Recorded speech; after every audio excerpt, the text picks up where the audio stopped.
সামনে আমরা উপস্থিত হয়েছি। আমরা লক্ষ্য করেছি অসংখ্য নবীদেরকে বাইতুল মুকাদ্দাসকে ধ্বংস করে দেওয়া হয়েছে। যে বাইতুল মুকাদ্দাসে অসংখ্য নবীরা নামাজ আদায় করেছে।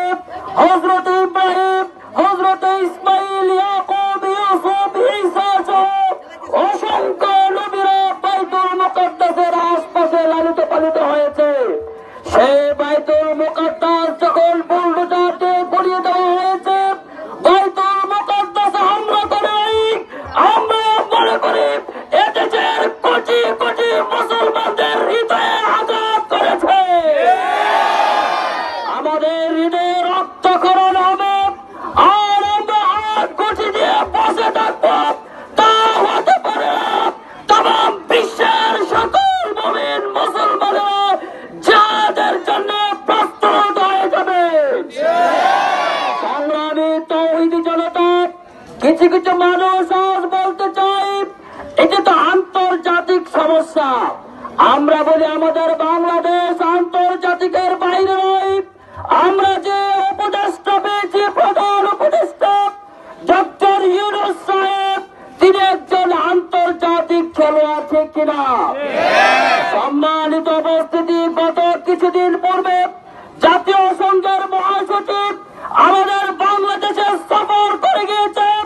প্রধান উপদেষ্টাকে বলবো জাতীয় সংঘের যুদ্ধের সাথে কথা বলে অনতি বিলম্বে ইসরায়েল ফিলিস্তিনের যুদ্ধকে বন্ধ ঘোষণা করতে হবে।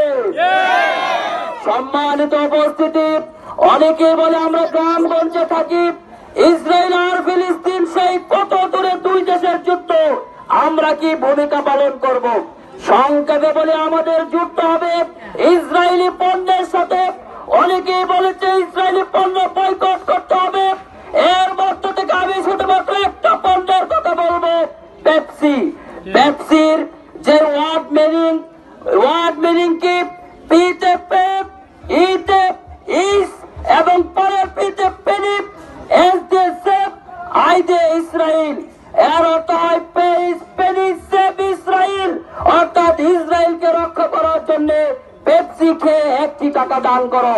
আমরা কি পেপসি খেয়ে ইসরায়েলকে রক্ষা করার জন্য আর ফিলিস্তিনের অসহায় নারী শিশুদের রক্তক্ষরণের জন্য আমরা কি আর পেপসি খাবো? পেপসি, কোকা কোলা, ইসরায়েলি পণ্য যদি আমরা বয়কট করতে পারি, তবেই আমরা ফিলিস্তিনি অসহায় মানুষের পাশে দাঁড়ানো আমাদের পক্ষে সম্ভব হবে। আর ইসরায়েলি পণ্য আমরা ব্যবহার করবো, খাবো, আর আমরা ফিলিস্তিনের পক্ষে স্লোগান দেব, তা কখনো হতে পারে না। এই জন্য আমাদের প্রথম জাত হবে পেপসি আর কোকা কোলার বিরুদ্ধে। এই বলে আমি আমার সংক্ষিপ্ত বক্তব্য এখানে শেষ করেছি। এই পর্যায়ে আমাদের সামনে বক্তব্য পেশ করবেন